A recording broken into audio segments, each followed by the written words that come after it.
నా ప్రియమైన దేశవాసులారా, నమస్కారం. ఈరోజు మన్ కీ బాత్ ప్రారంభంలో మీతో ఒక శుభవార్త పంచుకోవాలనుకుంటున్నాను.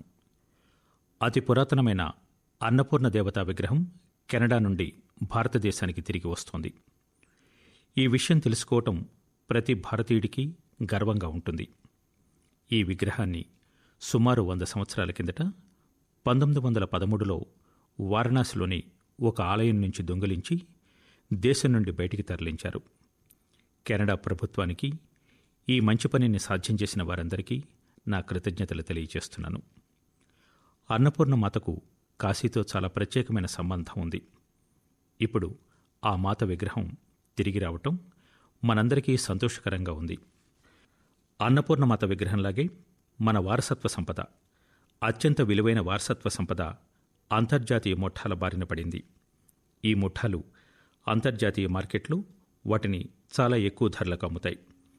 ఇలాంటి వాటిపై ఇకపై కఠినంగా ఉంటాం. ఆ సంపద తిరిగి రావడానికి భారతదేశం తన ప్రయత్నాలను పెంచింది. ఇటువంటి ప్రయత్నాల కారణంగా గత కొన్ని సంవత్సరాలుగా భారతదేశం అనేక విగ్రహాలను, కళాఖండాలను తిరిగి తీసుకురావడంలో విజయవంతమైంది. మాతా అన్నపూర్ణ విగ్రహం తిరిగి రావడంతో పాటు కొన్ని రోజుల క్రితం ప్రపంచ వారసత్వ వారోత్సవం కూడా జరుపుకోవటం యాదృచ్ఛికం. ప్రపంచ వారసత్వ వారోత్సవం సంస్కృతి ప్రేమికులకు పాతకాలానికి తిరిగి వెళ్ళటానికి, చరిత్రపై వారి ఉత్సాహాన్ని పెంచుకోవటానికి గొప్ప అవకాశాన్ని అందిస్తుంది. కరోనా కాలం ఉన్నప్పటికీ ఈసారి ప్రజలు ఈ వారసత్వ వారోత్సవాన్ని వినూత్నంగా జరుపుకోవటం చూసాం. సంక్షోభంలో సంస్కృతి చాలా ఉపయోగపడుతుంది. సంక్షోభాన్ని ఎదుర్కోవటంలో సంస్కృతి ముఖ్యమైన పాత్ర పోషిస్తుంది. సంస్కృతి కూడా టెక్నాలజీ ద్వారా భావోద్వేగాలను పెంచడంలో ఉపయోగపడుతుంది. దేశంలోని అనేక మ్యూజియాలు, గ్రంథాలయాలు వాటి సేకరణను పూర్తిగా డిజిటల్ రూపంలోకి తేవడానికి కృషి చేస్తున్నాయి. ఢిల్లీలోని మన జాతీయ మ్యూజియం ఈ విషయంలో కొన్ని ప్రశంసనీయమైన ప్రయత్నాలు చేసింది. నేషనల్ మ్యూజియం ద్వారా 10 వర్చువల్ గ్యాలరీలను ప్రవేశపెట్టే పని జరుగుతోంది. ఈ విషయం ఆసక్తికరంగా ఉంది కదా. ఇప్పుడు మీరు మీ ఇంటి నుండి ఢిల్లీలోని నేషనల్ మ్యూజియం గ్యాలరీలలో పర్యటించవచ్చు. సాంకేతిక పరిజ్ఞానం ద్వారా ఎక్కువ మందికి సాంస్కృతిక వారసత్వాన్ని అందించడం చాలా ముఖ్యం. ఈ వారసత్వ ప్రదేశాల రక్షణకు సాంకేతిక పరిజ్ఞానం ఉపయోగించడం కూడా ముఖ్యం. నేను ఈ మధ్య ఒక ఆసక్తికరమైన ప్రాజెక్టు గురించి చదివాను. నార్వేకు ఉత్తర దిక్కులో స్వాల్బార్డ్ అనే ద్వీపం ఉంది. ఈ ద్వీపంలో ఆర్కిటిక్ ప్రపంచ ఆర్కైవ్ అనే ప్రాజెక్టును నిర్మించారు. ఈ ఆర్కైవుల్లో విలువైన హెరిటేజ్ డేటాను ఎలాంటి ప్రకృతి లేదా మానవ నిర్మిత విపత్తుల బారిన పడకుండా సురక్షితంగా ఉంచారు. ఈ ప్రాజెక్టులో అజంతా గుహల వారసత్వాన్ని కూడా డిజిటలైజ్ చేసి అలంకరిస్తున్నట్లు ఇటీవల తెలిసింది. ఇందులో మీరు అజంతా గుహలపై పూర్తి అవగాహన పొందుతారు. ఇందులో పునరుద్ధరించబడిన డిజిటలైజ్డ్ పెయింటింగ్తో పాటు సంబంధిత పత్రాలు, సూక్తులు ఉంటాయి. మిత్రులారా, అంటువ్యాధి ఒకవైపు మన పనితీరును మార్చింది, మరోవైపు ప్రకృతిని కొత్త మార్గంలో అనుభవించే అవకాశాన్ని కూడా ఇచ్చింది. ప్రకృతిని చూడటంలో మన దృక్పథం కూడా మారిపోయింది. ఇప్పుడు మనం చలికాలంలోకి ప్రవేశిస్తున్నాం. ప్రకృతిలోని వివిధ రంగులను మనం చూస్తాం. గత కొన్ని రోజులుగా ఇంటర్నెట్ అంతా చెర్రీ బ్లాసమ్స్ వైరల్ చిత్రాలతో నిండిపోయింది. నేను చెర్రీ బ్లాసమ్స్ గురించి మాట్లాడుతున్నప్పుడు జపాన్లోని ఈ ప్రత్యేకత గురించి మాట్లాడుతున్నానని మీరు తప్పకుండా ఆలోచిస్తూ ఉండాలి. కానీ అది నిజం కాదు. అవి జపాన్ ఫోటోలు కాదు, మేఘాలయలోని షిల్లాంగ్లో ఉన్న చిత్రాలవి. మేఘాలయ అందాలను ఈ చెర్రీ బ్లాసమ్స్ మరింతగా పెంచాయి. మిత్రులారా, ఈ నెల నవంబర్ 12వ తేదీ నాడు డాక్టర్ సలీం అలీ గారి 125వ జయంతి వేడుకలు ప్రారంభమయ్యాయి. పక్షుల ప్రపంచంలో డాక్టర్ సలీం పక్షుల వీక్షణతో పాటు అనేక చెప్పుకోదగ్గ పనులు చేశారు. ప్రపంచంలోని వివిధ ప్రాంతాల పక్షి వీక్షకులు కూడా భారతదేశం వైపు ఆకర్షితులయ్యారు. నేను ఎప్పుడూ పక్షిని చూసే వీక్షకుల అభిమానిని. చాలా ఓపికతో గంటల తరబడి వారు పక్షులను చూస్తారు. ఉదయం నుండి సాయంత్రం వరకు ప్రకృతి ప్రత్యేకమైన దృశ్యాలను ఆస్వాదిస్తారు. వారి జ్ఞానాన్ని ప్రజలకు అందజేస్తారు. భారతదేశంలో కూడా బర్డ్ వాచింగ్ సొసైటీలు చురుకుగా పనిచేస్తున్నాయి. మీరు కూడా తప్పకుండా బర్డ్ వాచింగ్తో అనుసంధానం కావాలి. నా ఉరుకుల పరుగుల జీవితంలో కూడా గతంలో పక్షులతో గడిపే అవకాశం కెవాడియాలో వచ్చింది. ఇది చాలా గుర్తుండిపోయే అవకాశం. పక్షులతో గడిపే సమయం మిమ్మల్ని ప్రకృతితో అనుసంధానిస్తుంది, పర్యావరణానికి కూడా ప్రేరణ ఇస్తుంది. నా ప్రియమైన దేశవాసులారా, భారతదేశ సంస్కృతి శాస్త్రాలు ఎప్పుడూ ప్రపంచం మొత్తాన్ని ఆకర్షించే కేంద్రాలుగా ఉన్నాయి. వీటి అన్వేషణలో చాలామంది భారతదేశానికి వచ్చారు, శాశ్వతంగా ఇక్కడే ఉండిపోయారు. చాలామంది తమ దేశానికి తిరిగి వెళ్లి ఈ సంస్కృతిని వ్యాప్తి చేశారు. విశ్వనాథ్ అని కూడా పిలిచే జానస్ మాసెట్టి గారి గురించి నాకు తెలిసింది. జానస్ బ్రెజిల్ ప్రజలకు వేదాంతాన్ని, భగవద్గీతను బోధిస్తారు. రియో డి జెనిరో నుండి గంటల తరబడి ప్రయాణ దూరంలో ఉండే పెట్రోపోలిస్ పర్వతాలలో విశ్వవిద్య అనే సంస్థను ఆయన నిర్వహిస్తున్నారు. మెకానికల్ ఇంజనీరింగ్ చదివి తన కంపెనీలో స్టాక్ మార్కెట్లో పనిచేశారు. తర్వాత భారతీయ సంస్కృతి, ప్రత్యేకించి వేదాంతం వైపు ఆకర్షితులయ్యారు. స్టాక్ నుండి ఆధ్యాత్మికత వరకు అది నిజానికి సుదీర్ఘ ప్రయాణం. జానస్ భారతదేశంలో వేదాంత తత్వాన్ని అభ్యసించారు. 4 సంవత్సరాలు కోయంబత్తూరులోని ఆర్ష విద్యా గురుకులంలో నివసించారు. జానస్కు మరో ప్రత్యేకత ఉంది. ఆయన తన సందేశాన్ని ఫార్వర్డ్ చేయడానికి సాంకేతికతను ఉపయోగిస్తున్నారు. ఆయన క్రమం తప్పకుండా ఆన్లైన్ కార్యక్రమాలు నిర్వహిస్తారు. ప్రతిరోజు ఆడియో ఫైళ్లను డౌన్లోడ్ చేసేందుకు వీలుగా పాడ్కాస్ట్ చేస్తారు. గత 7 సంవత్సరాల్లో జానస్ ఉచిత ఓపెన్ కోర్సుల ద్వారా 1.5 లక్షకు పైగా విద్యార్థులకు వేదాంతాన్ని బోధించారు. జాన్స్ కేవలం ఇంత పెద్ద పని చేయటమే కాదు, చాలామందికి అర్థమయ్యే భాషలో ఈ కోర్సులను నిర్వహించడం మరో విశేషం. కరోనా, క్వారంటైన్ల ఈ కాలంలో వేదాంతం ఎలా సహాయపడుతుందనే దానిపై ప్రజలకు చాలా ఆసక్తి ఉంది. జాన్స్ చేసిన కృషికి, ఆయన భవిష్యత్ ప్రయత్నాలకు మన్ కీ బాత్ ద్వారా శుభాకాంక్షలు తెలియజేస్తున్నాను. మిత్రులారా, అదేవిధంగా మీరు ఒక వార్తను గమనించి ఉండాలి. న్యూజిలాండ్లో కొత్తగా ఎన్నికైన ఎంపీ డాక్టర్ గౌరవ్ శర్మ ప్రపంచంలోని ప్రాచీన భాషల్లో ఒకటైన సంస్కృతంలో ప్రమాణ స్వీకారం చేశారు. భారతీయులుగా భారతీయ సంస్కృతి వ్యాప్తి మనందరికీ గర్వం కలిగిస్తుంది. మన్ కీ బాత్ ద్వారా గౌరవ్ శర్మ గారికి అభినందనలు తెలియజేస్తున్నాను. న్యూజిలాండ్ ప్రజల సేవలో ఆయన కొత్త విజయాలు సాధించాలని మనమందరం కోరుకుంటున్నాం. నా ప్రియమైన దేశవాసులారా, రేపు నవంబర్ 30వ తేదీ నాడు శ్రీ గురునానక్ దేవ్జీ 551 జయంతి సందర్భంగా ప్రకాశ్ పర్వ్ జరుపుకుంటున్నాం. గురునానక్ దేవ్జీ ప్రభావం ప్రపంచం మొత్తం స్పష్టంగా కనిపిస్తుంది. వాంకోవర్ నుండి వెల్లింగ్టన్ వరకు, సింగపూర్ నుంచి దక్షిణాఫ్రికా వరకు గురునానక్ సందేశాలు ప్రతిచోట వినబడతాయి. సేవక్కో సేవా బన్ ఆయి అని గురుగ్రంథ్ సాహిబ్ పేర్కొంటోంది. అంటే సేవకుడి పని సేవ చేయటమేనని అర్థం. గత కొన్ని సంవత్సరాల్లో చాలా ముఖ్యమైన సంఘటనలు జరిగాయి. సేవకుడిగా చాలా సేవ చేసే అవకాశం లభించింది. గురుసాహెబ్ మా నుండి సేవ పొందారు. గురునానక్ దేవ్జీ 550వ జయంతి ఉత్సవం, శ్రీ గురు గోవింద్ సింగ్ జీ 350వ జయంతి ఉత్సవంతో పాటు వచ్చే ఏడాది శ్రీ గురుతేజ్ బహదూర్ జీ 400వ జయంతి ఉత్సవం కూడా ఉంది. గురుసాహిబ్జీకి నాపై ప్రత్యేక దయ ఉందని నేను భావిస్తున్నాను. ఆయన తన పనుల్లో నన్ను ఎప్పుడూ చాలా దగ్గరగా అనుసంధానించారు. మిత్రులారా, కచ్లో లఖ్పత్ గురుద్వారా సాహిబ్ అనే పేరుతో గురుద్వారా ఉందని మీకు తెలుసా? శ్రీ గురునానక్ తన విచార సమయంలో లఖ్పత్ గురుద్వారా సాహిబ్లో బస చేశారు. ఈ గురుద్వారా 2001లో సంభవించిన భూకంపం వల్ల కూడా దెబ్బతింది. గురుసాహిబ్ కృప వల్ల దాని పునరుద్ధరణను నేను పూర్తి చేయగలిగాను. గురుద్వారా మరమ్మతులు చేయటమే కాదు, దాని గౌరవాన్ని, గొప్పతనాన్ని కూడా పునరుద్ధరించాం. మనందరికీ గురుసాహిబ్ నుండి ఆశీర్వాదాలు వచ్చాయి. లఖ్పత్ గురుద్వారా పరిరక్షణ ప్రయత్నాలకు 2004లో యునెస్కో ఏసియా పసిఫిక్ వారసత్వ పురస్కారాలలో ప్రత్యేక అవార్డు లభించింది. మరమ్మతు సమయంలో శిల్పాలతో సంబంధం ఉన్న ప్రత్యేకతలు దెబ్బతినకుండా జాగ్రత్తగా చూసుకున్నట్లు అవార్డు అందజేసే జ్యూరీ పేర్కొన్నారు. గురుద్వారా పునర్నిర్మాణ పనులలో సిక్కు సమాజం చురుకుగా పాల్గొనటమే కాకుండా వారి మార్గదర్శకత్వంలోనే పునర్నిర్మాణం జరిగినట్టు కూడా జ్యూరీ గుర్తించారు.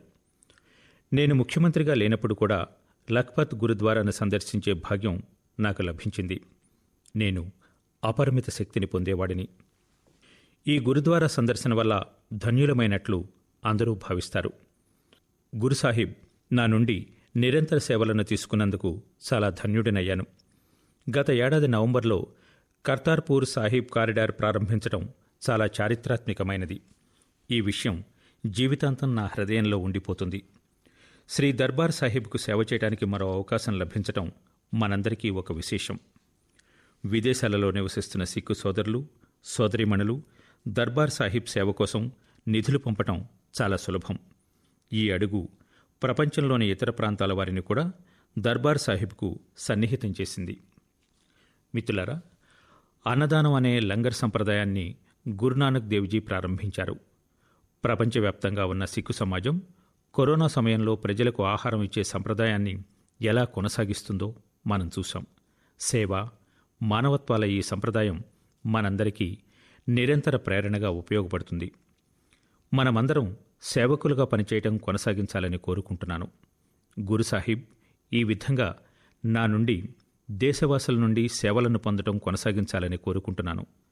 మరోసారి గురునానక్ జయంతి సందర్భంగా నా శుభాకాంక్షలు.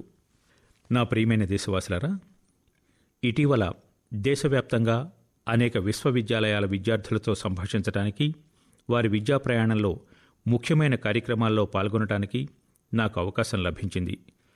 ఐఐటి గౌహతి, ఐఐటి ఢిల్లీ, గాంధీనగర్లోని దీన్ దయాళ్ పెట్రోలియం విశ్వవిద్యాలయం, ఢిల్లీలోని జేఎన్యు, మైసూరు విశ్వవిద్యాలయం, లక్నో విశ్వవిద్యాలయం విద్యార్థులతో సాంకేతిక పరిజ్ఞానం ద్వారా కనెక్ట్ అవ్వగలిగాను.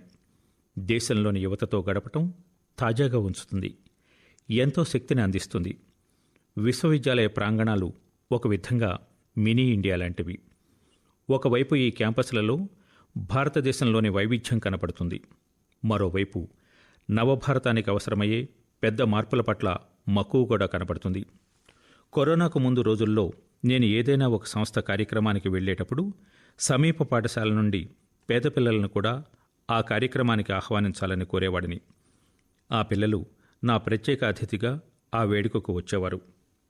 ఆ గొప్ప వేడుకలలో ఒక యువకుడు డాక్టర్, ఇంజనీర్, సైంటిస్ట్ అవటాన్ని ఒక చిన్నపిల్లవాడు చూస్తాడు.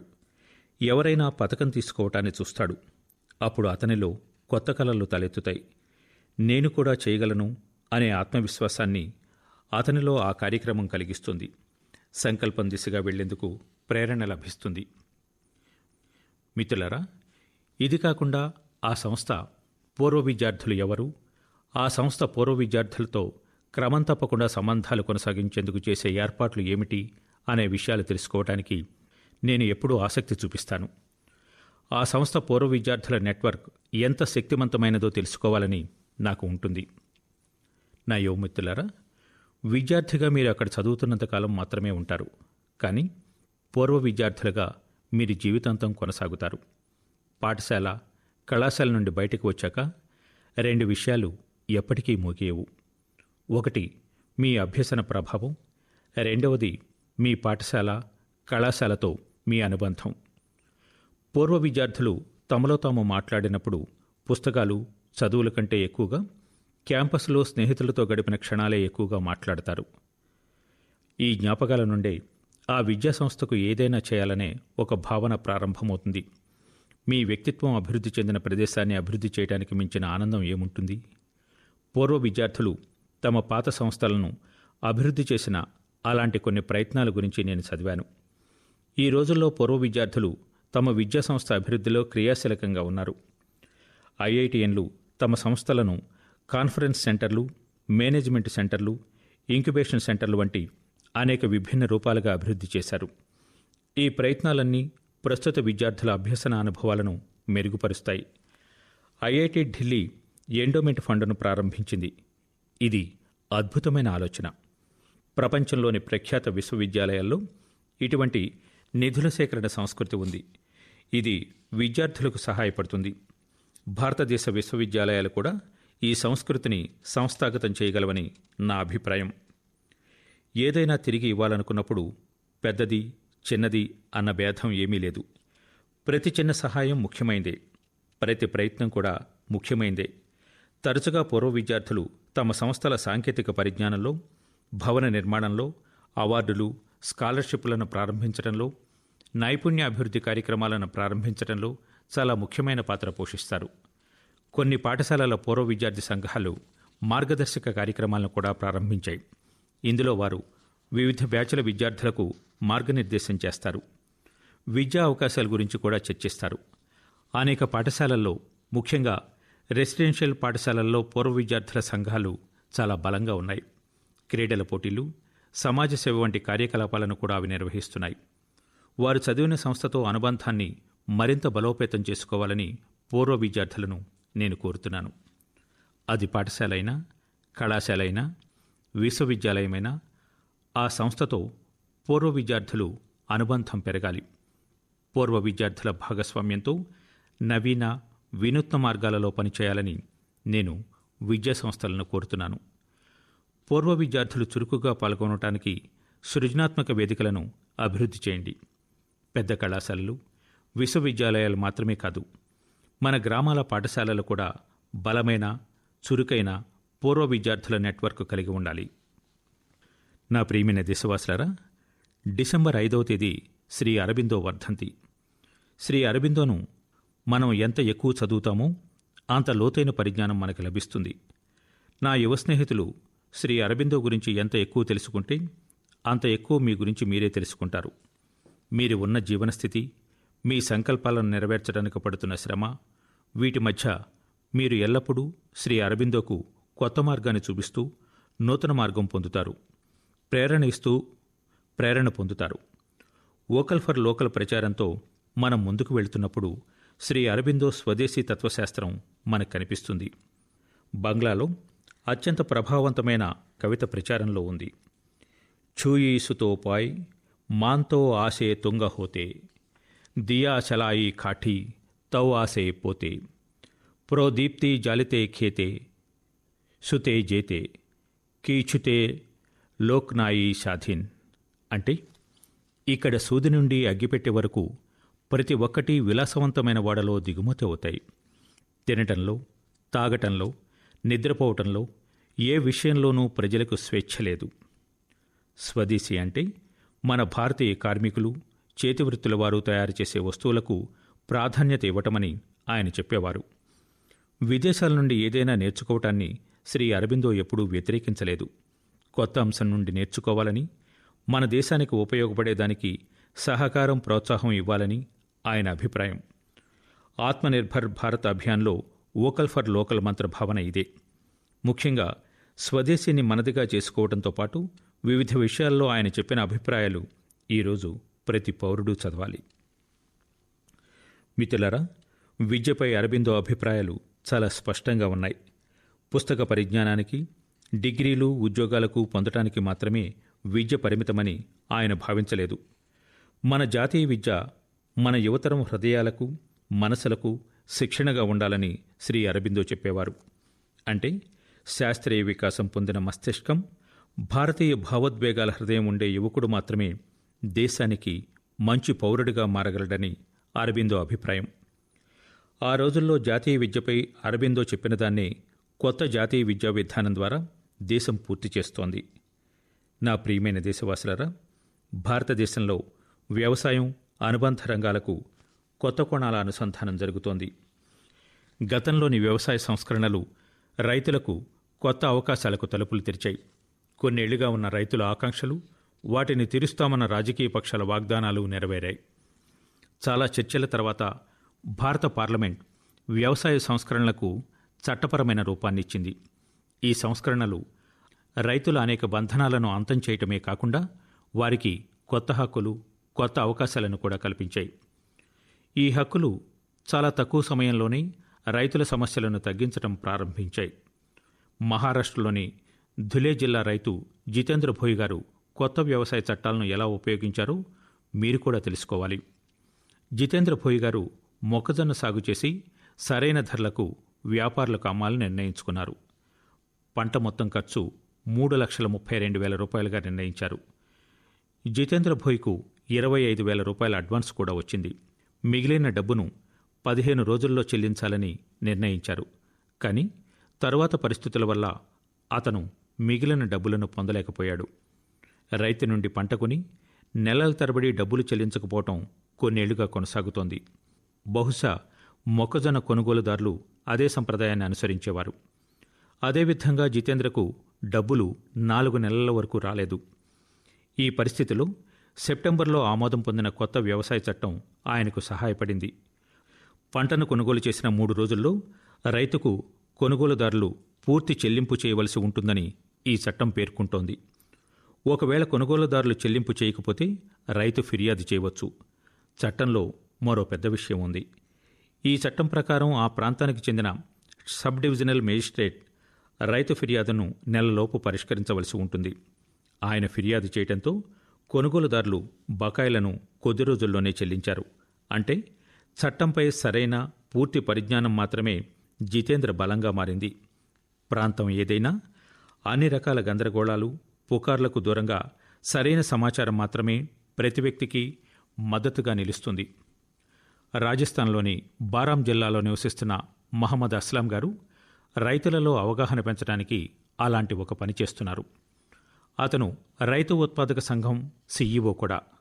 అవును, మీరు సరిగ్గా విన్నారు. రైతు ఉత్పాదక సంఘం సీఈఓ. దేశంలోని సుదూర ప్రాంతాల్లో పనిచేసే రైతు సంస్థలకు కూడా సీఈఓలు ఉండటాన్ని విని పెద్ద కంపెనీల సీఈఓలు కూడా హర్షిస్తారని ఆశిద్దాం. మిత్రులారా, మహమ్మద్ అస్లాం గారు తన ప్రాంతంలోని చాలామంది రైతులను వాట్సాప్తో అనుసంధానించారు. సమూహం ఏర్పాటు చేశారు. ప్రతిరోజు సమీపంలోని మార్కెట్లలో ఏం జరుగుతుందో ఈ సమూహంలో రైతులకు తెలియజేస్తారు. వారి ఎఫ్పిఓ రైతుల నుండి పంటలను కొంటారు. అందువల్ల వారి ప్రయత్నాలు రైతులు నిర్ణయాలు తీసుకోవడానికి సహాయపడతాయి. మిత్రులారా, అవగాహన సజీవంగా ఉంచుతుంది. తన అవగాహనతో వేలాది మంది ప్రజల జీవితాలను ప్రభావితం చేసిన వ్యవసాయ పారిశ్రామికవేత్త వీరేంద్ర యాదవ్ గారు. వీరేంద్ర యాదవ్ గారు ఒకప్పుడు ఆస్ట్రేలియాలో నివసించారు. 2 ఏళ్ల క్రితం భారతదేశానికి వచ్చిన ఆయన ఇప్పుడు హర్యానాలోని కైతాల్లో నివసిస్తున్నారు. ఇతర వ్యక్తుల మాదిరిగానే వ్యవసాయంలో గడ్డి ఆయన ముందు పెద్ద సమస్యగా నిలిచింది. దీని పరిష్కారం కోసం చాలా విస్తృత స్థాయిలో పని జరుగుతోంది. కానీ ఈరోజు మన్ కీ బాత్లో నేను ప్రత్యేకంగా వీరేంద్ర గారి గురించి ప్రస్తావిస్తున్నాను. ఎందుకంటే ఆయన ప్రయత్నాలు భిన్నంగా ఉంటాయి, కొత్త దిశను చూపుతాయి. గడ్డి సమస్యను పరిష్కరించడానికి వీరేంద్ర గారు గడ్డి ముద్దలను తయారు చేయడానికి ఒక యంత్రాన్ని కొన్నారు. ఇందుకోసం వ్యవసాయ శాఖ నుంచి ఆర్థిక సహాయం కూడా పొందారు. ఈ యంత్రంతో గడ్డి మోపులను చేసి ఆగ్రో ఎనర్జీ ప్లాంట్, పేపర్ మిల్లులకు విక్రయించారు. వీరేంద్ర గారు కేవలం 2 ఏళ్లలో గడ్డితో 1.5 కోట్లకు పైగా వ్యాపారం చేశారని, అందులో కూడా ఆయన సుమారు 50 లక్షల రూపాయల లాభం పొందారని తెలిస్తే మీరు ఆశ్చర్యపోతారు. ఇది రైతులకు కూడా ప్రయోజనం చేకూరుస్తోంది. వీరి పొలాల నుండి కూడా వీరేంద్ర గారు గడ్డి సేకరిస్తారు. చెత్త నుండి బంగారం పొందడం గురించి మనం చాలా విన్నాం. కానీ గడ్డి ద్వారా డబ్బు, పుణ్యం సంపాదించడానికి ఇది ఒక ప్రత్యేకమైన ఉదాహరణ. యువత, ముఖ్యంగా వ్యవసాయాన్ని అభ్యసిస్తున్న లక్షలాది మంది విద్యార్థులు తమ చుట్టుపక్కల గ్రామాలకు వెళ్లి రైతులకు ఆధునిక వ్యవసాయం, ఇటీవల వ్యవసాయ సంస్కరణల గురించి అవగాహన కల్పించాలని నేను కోరుతున్నాను. ఇలా చేయటం ద్వారా దేశంలో జరుగుతున్న పెద్ద మార్పుల్లో మీరు భాగస్వామి అవుతారు. నా ప్రియమైన దేశవాసులరా, మన్ కీ బాత్లో మనం చాలా భిన్నమైన, విభిన్నమైన అంశాలపై మాట్లాడుకుంటాం. కానీ ఒక విషయానికి కూడా ఏడాది గడుస్తోంది. దీన్ని మనం ఆనందంతో గుర్తుంచుకోవటానికి ఎప్పుడూ ఇష్టపడం. కరోనా మొదటి కేసు గురించి ప్రపంచానికి తెలిసి దాదాపు 1 సంవత్సరం అయింది. అప్పటి నుండి ప్రపంచం మొత్తం చాలా ఉత్థాన పతనాలను చూసింది. లాక్డౌన్ కాలం నుండి బయటపడిన తర్వాత ఇప్పుడు వ్యాక్సిన్పై చర్చ ప్రారంభమైంది. కానీ కరోనాకు సంబంధించిన ఎలాంటి నిర్లక్ష్యమైనా ఇప్పటికీ చాలా ప్రమాదకరమైంది. కరోనాపై మన పోరాటాన్ని దృఢంగా కొనసాగించాలి. మిత్రులారా, కొద్ది రోజుల తర్వాత డిసెంబర్ 6న బాబాసాహెబ్ అంబేద్కర్ వర్ధంతి. బాబాసాహెబ్కు నివాళులర్పించడంతో పాటు పౌరుడిగా మన కర్తవ్యాన్ని నెరవేర్చడానికి ఆయన మనకు బోధించిన పాఠాలను గుర్తుకు తెచ్చుకోవాలి. దేశంలోని అధిక ప్రాంతాల్లో శీతాకాలం కూడా ఊపందుకుంది. చాలా చోట్ల మంచు కురుస్తోంది. ఈ సీజన్లో మనం కుటుంబంలోని పిల్లలు, వృద్ధులు, జబ్బుపడిన వ్యక్తుల పట్ల ప్రత్యేక శ్రద్ధ వహించాలి. మనం కూడా జాగ్రత్త తీసుకోవాలి. ప్రజలు తమ చుట్టూ ఉన్న పేదవారి గురించి కూడా ఆలోచించడం చూసినప్పుడు నాకు సంతోషంగా ఉంటుంది. కొందరు వెచ్చని బట్టలు ఇవ్వటం ద్వారా వారికి సహాయం చేస్తున్నారు. జంతువులకు కూడా శీతాకాలం చాలా కష్టం. వాటికి సహాయం చేయడానికి కూడా చాలామంది ముందుకు వస్తారు. మన యువతరం ఇలాంటి కార్యకలాపాల్లో చురుకుగా పాల్గొంటుంది. మిత్రులారా, మన్ కీ బాత్ తర్వాత సంచికలో మనం కలిసినప్పుడు ఈ సంవత్సరం 2020 చివరిలో ఉంటుంది. కొత్త అంచనాలతో, కొత్త నమ్మకాలతో మనం ముందుకు వెళదాం. ఏమైనా సూచనలు, ఆలోచనలు ఉంటే వాటిని నాతో పంచుకుంటూ ఉండండి. మీ అందరికీ అనేక శుభాకాంక్షలు. మీరందరూ ఆరోగ్యంగా ఉండండి. దేశం కోసం క్రియాశీలకంగా, చురుకుగా ఉండండి. మీకు చాలా కృతజ్ఞతలు. నమస్కారం.